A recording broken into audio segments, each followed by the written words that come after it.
Welcome to Right versus Left News, your daily briefing on the stories that matter, told from both sides of the aisle.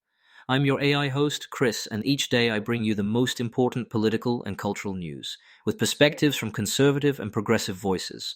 No spin, no agenda, just the facts and the opinions that shape our national conversation. Let's dive in. It's Wednesday, December 31st, 2025. And as the year ends, Washington's deadlines and the world's flashpoints aren't taking a holiday. We're tracking 5 big stories tonight. Before we jump into today's stories, a quick word from our sponsors. This episode is brought to you by Family GPT, the AI chat platform actually designed for kids. If your children are curious about ChatGPT, but you're worried about what they might see, Family GPT gives you full parental controls, content filtering, and the ability to align responses with your family's values. Whether Christian, Muslim, Jewish, secular, and many more. Monitor every conversation, set usage limits, and let your kids explore AI safely. No ads, no data selling, complete privacy. Sign up free at familygpt.chat. Thanks to our sponsors for supporting Right versus Left News. Now, let's get to the headlines. First, the Enhanced Affordable Care Act subsidies that lowered premiums for roughly 22 to 24 million marketplace enrollees are set to expire at 11:59 p.m. after Congress left town without a deal.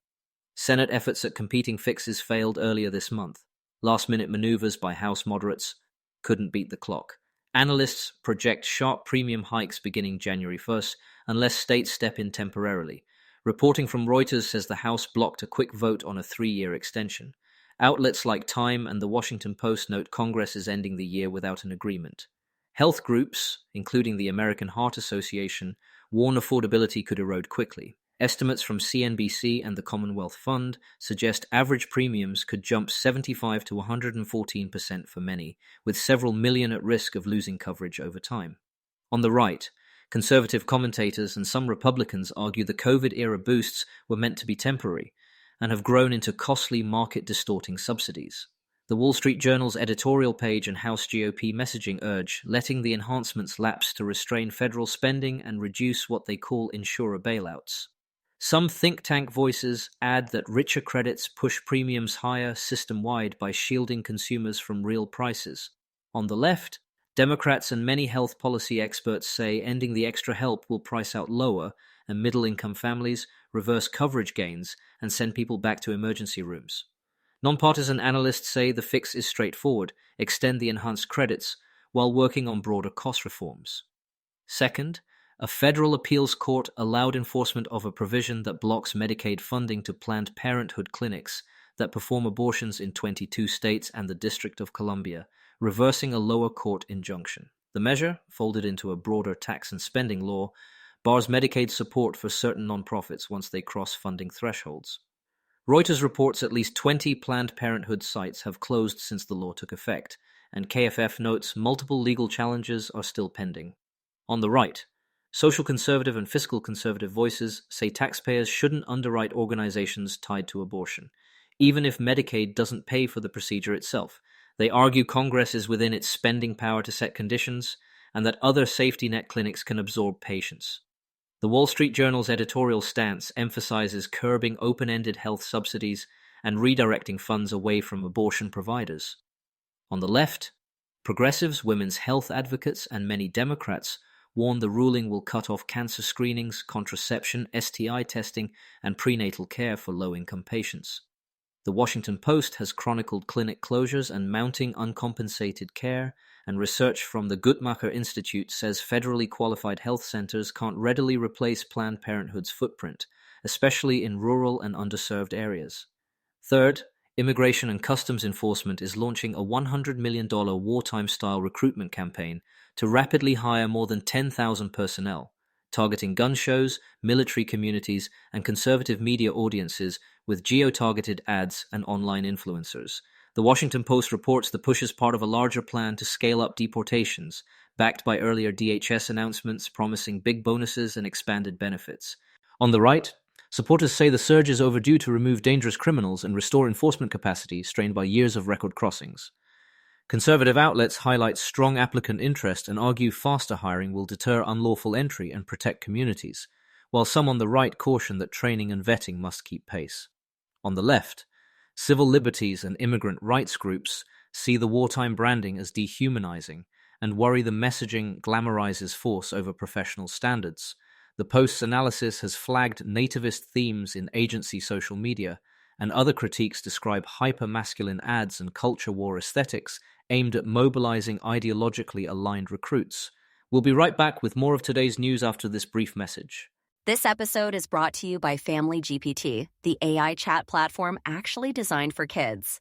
If your children are curious about ChatGPT, but you're worried about what they might see, Family GPT gives you full parental controls, content filtering, and the ability to align responses with your family's values.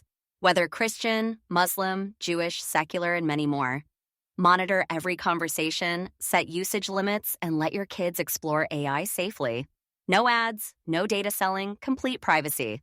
Sign up free at familygpt.chat. Thanks again to our sponsors. Now back to the news. Fourth, Iran replaced its central bank governor after the rial crashed to roughly 1.38 million to the dollar, sparking the largest protests in 3 years. The Financial Times and the Associated Press report that Abdel Nasser Hemeti is back with a mandate to tame inflation above 40%. Authorities briefly closed state institutions and schools as demonstrations spread from bazaars to universities. Meanwhile, the United States sanctioned individuals and firms tied to Iran's drone and missile work, including links to Venezuela.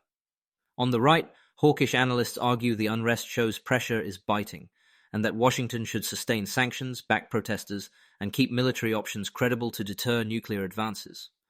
The national interest warns not to mistake Tehran's turbulence for strategic collapse, urging pressure paired with energy policy that limits Iran's leverage. On the left, progressive voices warn that broad sanctions can worsen humanitarian suffering and entrench hardliners, urging calibrated diplomacy to avoid escalation while supporting Iranians' rights. Outlets like The Guardian and the FT emphasize economic mismanagement at home, combined with sanctions and regional conflict as key drivers, and caution that saber-rattling from Washington can backfire.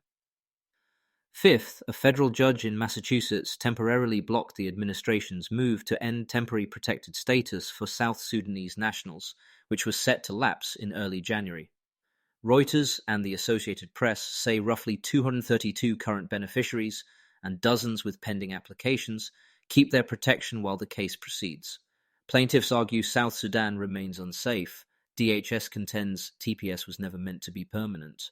On the right, conservative officials and commentators call it another example of judicial overreach into executive immigration powers, warning it could complicate foreign policy and undermine efforts to restore removals. Fox News highlighted DHS's critique of the ruling, along with concerns from GOP foreign policy voices about Article 2 authority. On the left, immigrant rights advocates and many Democrats hail the injunction as a necessary check while courts review whether DHS followed the law and the facts on country conditions. The Guardian and Al Jazeera frame the order as a reprieve that prevents sudden loss of status for people who could face serious risk if returned. Quick recap. ACA subsidies expire tonight with no deal. Health costs will be a January fight. An appeals court lets a Planned Parenthood funding cutoff proceed in much of the country. IC kicks off a $100 million recruiting blitz. Iran's protests and currency crisis intensify as Washington adds sanctions. And a judge keeps TPS in place for South Sudanese, for now. We'll be watching how these stories evolve as 2026 begins. That's it for today's episode of Right versus Left News. Remember, understanding both sides isn't about picking a team, it's about being informed. Subscribe wherever you get your podcasts and join us tomorrow for another balanced look at the day's biggest stories. Until next time, stay curious and stay informed.